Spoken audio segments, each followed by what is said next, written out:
تاتاریوں کی تاریخ اٹھا کر دیکھ لیجئے، وسط ایشیا سے اٹھے جنگلی اور وحشی قوم تھی اور مسلمان ریاستوں کو تاراج کر دیا۔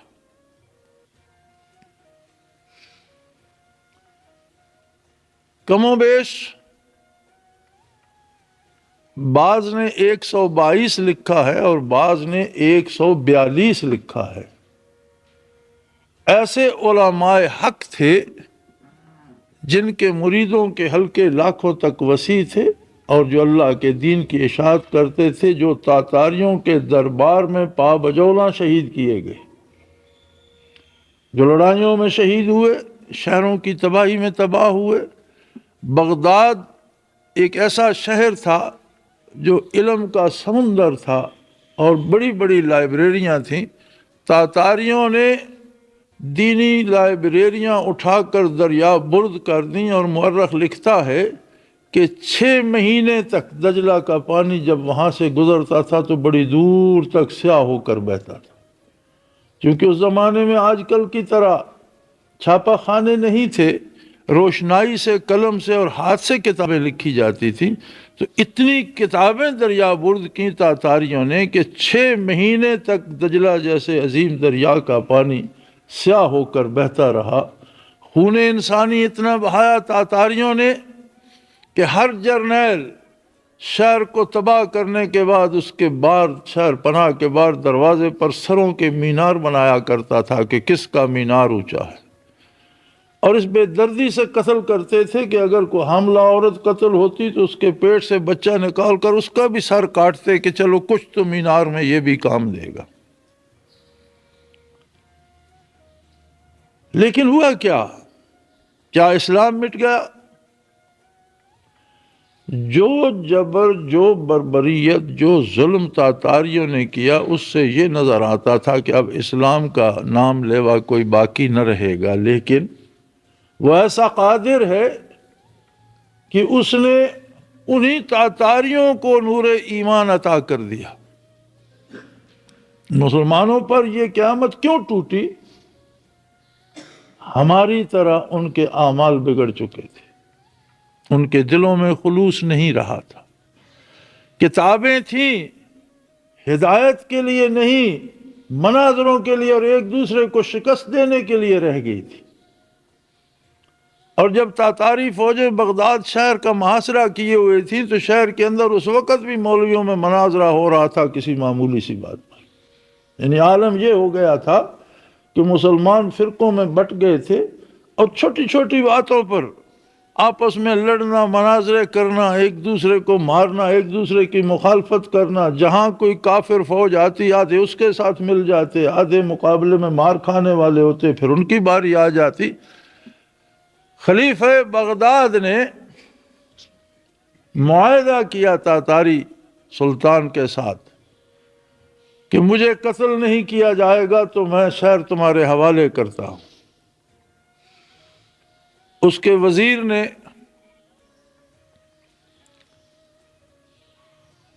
ساز باز کی اور تاتاریوں کو شہر کا راستہ بتایا اور بادشاہ سے بے وفائی کی، اسے انہوں نے لالچ دیا تمہیں سلطان بنا دیں گے۔ لیکن جب شہر فتح ہو گیا، سلطان کو تاتاری دربار میں لایا گیا تو تاتاری سلطان نے حکم دیا کہ اسے قتل تو نہیں کرنا، اسے کسی دری میں لپیٹ دو اور لاتیں مار مار کر اسے اتنا مارو کہ یہ مر جائے، چونکہ اسے ہم نے تلوار سے قتل نہیں کرنا، اس سے وعدہ کیا ہوا۔ اور اس وزیر کو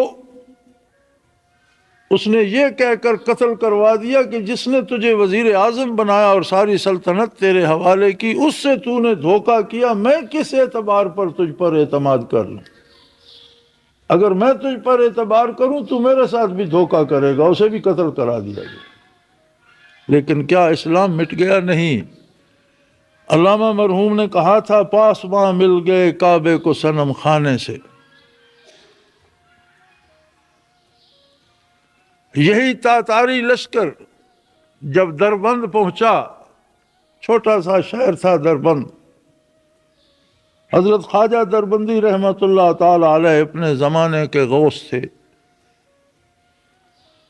اور تنہا رہتے تھے، ایک کمبل لپیٹ کر اللہ اللہ کرتے رہتے تھے رات دن، کم ہی گفتگو فرماتے تھے۔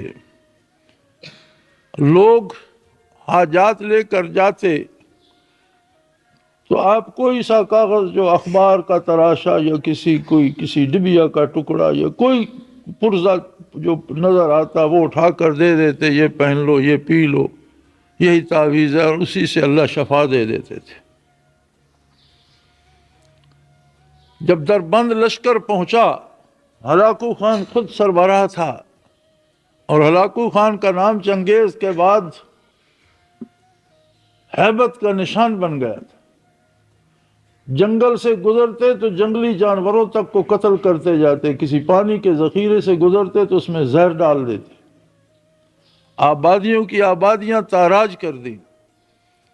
جب دربند پہنچے تو تاتاریوں کے پہنچنے پر شہر خالی ہو جایا کرتے تھے۔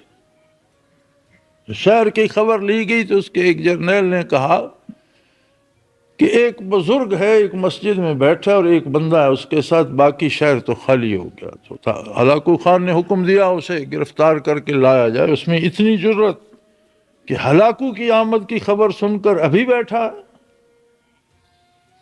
انہیں گرفتار کر کے لایا گیا تو ہلاکو نے کہا کہ آپ کس جرت پر شہر میں بیٹھے رہے؟ انہوں نے کہا شہر میں نہیں، اللہ کے گھر بیٹھا رہا میں، اور میری عمر ہی وہیں بسر ہو رہی ہے۔ میرا گھر ہی اللہ ہی کا گھر میرا گھر ہے، وہی میری پناہ ہے، اور میں اللہ کے گھر بیٹھا تھا۔ مجھے غیر اللہ سے ڈرنے کی ضرورت نہیں ہے، کسی ہلاکو وغیرہ کو میں نہیں جانتا، میں تو اسے جانتا ہوں جو سب کا خالق ہے اور جس کے دست قدرت میں سب کی جان ہے۔ معروف تاریخی واقعہ ہے۔ ہلاکو نے کہا کہ تمہیں بیڑیاں اور زنجیریں لگی ہوئی ہیں اور تم اتنی بڑھ کر بات کر رہے ہو؟ تو خواجہ محمد دربندی رحمت اللہ تعالی علیہ نے ایک دفعہ ان زنجیروں کی طرف دیکھ کر فرمایا اللہ، اور ساری زنجیریں ڈھیر ہو گئی۔ فرمایا مجھے کوئی زنجیر، میں کسی کا قیدی نہیں ہوں، تم مجھے زنجیروں میں نہیں باندھ سکتے۔ اب ایک حیرت ناک واقعہ، اور وہ ان کا امیر تھا، لشکر کا سالار تھا، جرنیل تھا، اور ہلاکو بہت بڑا نام تھا تاتاریوں میں۔ تو اس نے غصے سے کہا کہ زہر کا پیالہ لایا جائے اور انہیں میرے سامنے زہر پلائی جائے۔ زہر کا پیالہ لایا گیا، جب انہیں پیش کیا گیا تو انہوں نے فرمایا بسم اللہ الرحمن الرحیم، اور پورا پیالہ پی لیا، اور فرمایا میرے لیے تو اس میں کوئی زہر نہیں ہے، یہ زہر تمہارے لیے ہو سکتا ہے، مجھے تو اس سے راحت ملی ہے۔ تو ہلاکو نے آگ جلوا دی اور تمام اپنے جو اس کے آفیسرز تھے یا جرنیل تھے ان کو بلا لیا اور فوج کو جمع کر لیا کہ سب کے سامنے ان کو آگ میں ڈالا جائے، ان کو بھی اور ان کے ساتھی کو بھی باندھ کر آگ میں پھینک دو۔ مورخ لکھتا ہے کہ جب انہیں آگ میں پھینکا گیا تو آگ اس طرح بھاگی جس طرح کوئی بڑا جانور، کوئی دیوار گرتی ہے اور اس کے ساتھ کوئی جانور بندہ ہو تو وہ رسے توڑا کے بھاگتا ہے، اس طرح آگ بھاگی، اپنی جگہ چھوڑ کر جہاں وہ گرے وہ جگہ صاف تھی، اور آگ آگے بھاگی اور اس کا لشکر سارا چھوڑ کر اسے بھاگ اٹھا۔ تو ہلاکو اٹھ کر کھڑا ہو گیا اور اس نے کہا مجھے بھی اس خدا کا پتہ بتاؤ جس کو تم مانتے، اس رب کی بات مجھے بھی بتاؤ جسے تم مانتے ہو۔ اور وہ لمحہ تھا جب اسی ہلاکو نے اسلام قبول کیا، اور یورپ کی عیسائی شادیانے بجا رہے تھے مسلمانوں کو قتل عام کر کے کہ ہم نے یورپ کو مسلمانوں سے پاک کر دیا، ہسپانیہ میں ہم نے ایک مسلمان نہیں رہنے دیا، وہی ہلاکو اسلام کا جھنڈا لے کر مشرق سے یورپ میں داخل ہو رہا۔ اور اسی بات پر علامہ مرحوم نے کہا پاس ماں مل گئے کعبے کو صنم خانے سے، کہ ویسا قادر ہے کہ بتوں کے پجاریوں کو کعبے کا رکھوالا بنا دیا۔